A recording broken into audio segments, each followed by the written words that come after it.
and welcome back to another episode of Saving Scunthorpe, and we are back today for our first episode in the Championship. But as you may expect, because we've moved up into the Championship, there has been a lot of transfer activity, and if you're happy to hear about that, please do leave a like down below, comment what you think we can achieve this season, subscribe if you're enjoying the content, and let's have a look at the transfers. So start off with the outgoings, where we have sent Ayamid Daniel, Stephen Mahon, Ridian Jones and Sam Smith for all pretty small amounts, and then also we have let quite a few people go on frees, including Conahan and McAllister. Oidaley has left to Legia Warsaw for £325,000. Then we've got a bunch of loans. Mitchell Money has gone to Oxford United for £800,000. Didn't really want to let him go, but I think with what we've got elsewhere in the team, it was worth letting him go for that amount. And we have also got, I believe it's a 50% sell-on clause, and that's not of the profit, that's just altogether. And Kaluda has left to Holstein Kiel for $625,000. That was compensation. Unfortunately, he couldn't get a work permit, and for some reason I couldn't allocate him a ESC place. I'm not entirely sure why. So then we'll have a quick look at our incomings. Sam Romain, I'll be honest, he was someone I tried to bring in free to play in the playoff semi-finals and final, not realising that we couldn't register him, so that ended up being irrelevant. We've got Massimo Westcott from West Ham, a youngster coming in on a free. Looks pretty good, but not in our team at the moment. Damian Fullerton, another similar thing, he's come in as a youngster. He looks alright, and he's there as a rotation option for us this year. Then we have Jorge Else from Burnley. He's come in and looked very good so far this season. He's our top goal scorer so far. He's on loan. No option to buy, but we don't really need that at the moment. Shane Flynn has come in from Raith Rovers, only costing us like £17,000, and looks a brilliant option for us at left back. And then we have Dylan Munro. He's come in as a striker. I'm not sure where his last club was. It was Rangers, so they let him go. We bought him in on a free transfer, and he's come in and again looked pretty good at the start of the season for us. We've then got Will Chambers. He stayed with us after being on loan from Brighton last season. We've bought in Colin Forker from Bayer Leverkusen. Again, free transfers. We're absolutely loving them this season, particularly because our initial transfer budget was absolutely nothing. This is all through the only transfer budget that we've had is what we've managed to generate ourselves. Amaro Nallo also stayed with us after being on loan last season. He's now joined us on a free transfer from Brighton. Then we've got Stefano Compagnon. We'll go with that. He's come in on a free transfer. He was last with Everton. They were letting him go, so in he came. We then paid Wigan for Tyrrell Morgan, $115,000. However, looks a very good left winger already, and he's only going to get better. And if nothing else, we should be able to get a bit of profit for him. And then finally, we have Mike Butler. He's come in. I forget where he came from. Manchester City. They were releasing him, so we bought him in. He's got fantastic potential. He's 24 and potential to get even better for us, so hopefully he can help us out massively in the Championship. And then finally, we've got Hamza Chowdhury, who's 33, but he's come in on a free transfer to give us a bit more bulk in that holding midfield slot, and particularly because of Kaluda leaving. He's come in from West Brom. Not sure what they're doing now. They were in the Championship. They finished 14th last season. If we can finish 14th this season, we'd be very happy with that. And you may have also spotted we are currently on the 30th of August, which of course means we have started our Championship season. We have started the season with a 2-1 win against Derby, in which we pretty much dominated the game, which was fantastic. A 1-0 win against Barnet in the EFL Cup. We then had a 0-0 draw with Burnley, a 1-0 win against Charlton. How we could have done with that a few months ago when we played them in the League One. We've then lost back-to-back games against Preston and Wrexham, 1-0 in each game. However, both games we still played well in. We were a bit unlucky. And most recently, a penalty win against Tranmere to advance in the EFL Cup to the third round, where we will face Manchester United at Old Trafford. And you know what I'm thinking? That's a nice bit of a payday. But in the meantime, we have got Sheffield United to play first of all. And the lineup to play Sheffield United, we've got Izagirre in goal, Forker, Doy, Nallo and Flynn as the back four, Chowdhury and Russell Denny as the holding midfielders with Bree on the right, Chambers on the left, Else in the number 10 and Tezgel up front. First highlight of the game sees Izagirre play a short ball forward to Nallo and then out to Flynn at left back. He cuts it back inside and plays it back to Nallo. We have changed quite a few of roles from what we had in the League One last year. Russell Denny, however, still as a roaming playmaker, finds Bree on the right hand side, gets it back towards him. Tezgel hits the post. That was a huge chance that fell to Tezgel, and unfortunately he doesn't manage to take it. Forker nods the ball down to Bree and then is going to run on and get it back from Bree towards Tezgel again. It's headed away though. Else brings it down, sends it to the far post. Chambers can't win the header against the goalkeeper. Goal kick for Sheffield United starting us off here, and Doy steps up well to win the header twice there, and I thought for a moment Tezgel had just booted someone in the head, I'm not going to lie. James has got space on this left hand side, plays it back to Norrington Davis, who finds Clark in the middle. Chambers actually stops him from finding Clark.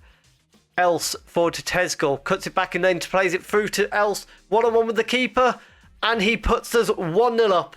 What a lovely little bit of a goal, and we lead away to Sheffield United. The half-time 1-0 up against Sheffield. It is going pretty well for us, but let's tell them not to get complacent, and hopefully we can see this game out. And we are going to make a couple of changes now. Russell Denny is going to come off for Lewis, who can be a deep line playmaker from there, and Campagnone will come on for Chambers on the left-hand side.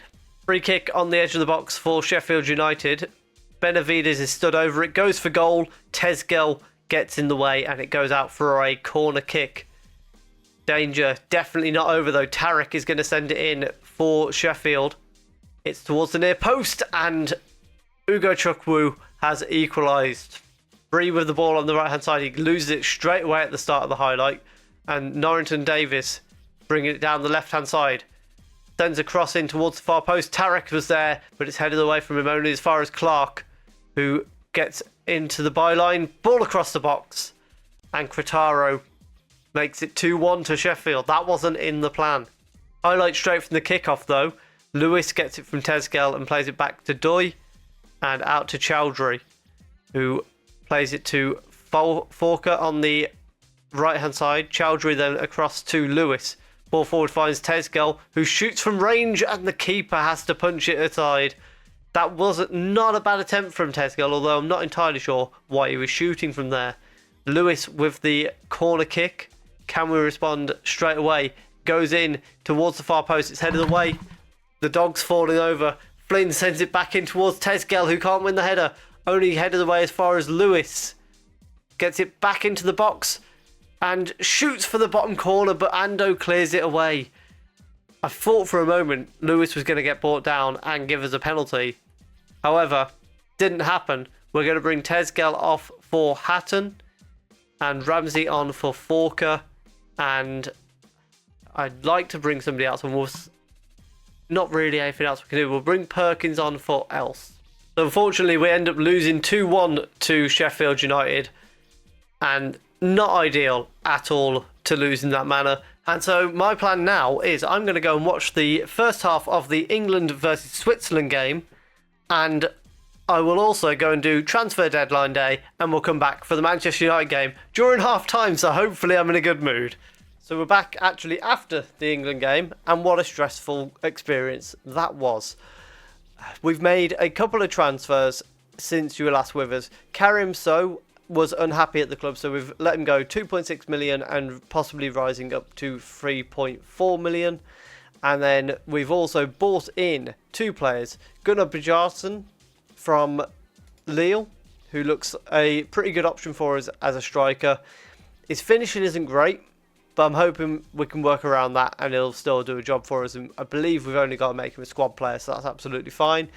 And then Jerry Julian coming in from Aberdeen, a 6'1" centre-back, 20 determination, love that. His jumping reach is pretty good, his tackling's pretty good. So yeah, not a bad option for us to have. Needs to be a regular starter, but I'm sure we can work around that. Away to Manchester United, our lineup is going to be Izagirre in goal, a back four of Forker, Doy, Nallo and Flynn, Chowdhury and Munz as the holding midfielders with Curry on the right, Chambers on the left, Els in attacking midfield with Tezgel up front, and we are going to go much more direct in this game to try and hit them on the counter-attacks. Free kick for Manchester United early on. Izagirre's punched it straight to Bizarto, and within 1 minute, it's 1-0. Well, let's hope that the stadium's got a nice big nice big full attendance, because I want the money. 63,000, that's not going to do us too bad, is it? Chambers has managed to clear the ball away on the left-hand side, and he's trying to break, but Bizarto takes the ball off him, and then it's played to Taylor, to Moncayo, to Esquivel, Sancho through to Abel Ruiz, who makes it 2-0. No, he doesn't. It was offside. Free kick from the left-hand side. It's sent towards the far post. Flynn heads it away, but only as far as Taylor, who finds Abel Ruiz on the edge. And this time, he scores. He kicks it straight at Izagirre, and Izagirre just pushes it into the back of the net, which is lovely of him. At half-time, we are 2-0 down. However, we're limiting them to shots somewhat. So it'd be nice if we can grab a goal away, even if we don't win. Sancho with a corner kick from the right-hand side for Manchester United towards the near post. Moncayo with the header onto the roof of the netting. And that is where we're going to make changes. Flynn is going to come off for Lewis. Perkins on for Elts. Chambers off for Butler. Jerry Julian can come on for Doy. Hatton can come on for Tezgel. And Chowdhury can come off for Boakai. No, we can't. We've made all our subs. Forker on the ball for us at the back here. Plays it back to Julian. And then to Munz, who knocks it out to Nallo. And then to Lewis, who's got quite a lot of space on this left-hand side. Finds Butler. Inside to Perkins, who takes it down the left wing. Gets a cross in towards Hatton, who heads it just wide of the post. And so it's a 2-0 loss away to Manchester United at Old Trafford. But as I say, nearly 64,000 fans. That'll be a nice payday for us, if nothing else.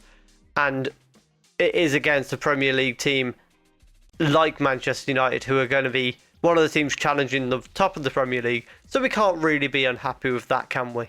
And so we end the episode out of the Carabao Cup and currently sat 18th in the Championship. Hopefully, as this season goes on, we can secure ourselves a little bit better. However, one thing I did just want to point out, Oxford United, 6 games into the season, have a goal difference of -23. That is absolutely diabolical. They've conceded 5 goals or more 4 times in 6 games. That is absolutely awful. If you have enjoyed that, please do leave a like down below. We'll probably come back somewhere around December-ish time, depending on how things are going. Subscribe if you're enjoying the content. Let me know what you think we can achieve this season, and thank you very much for watching.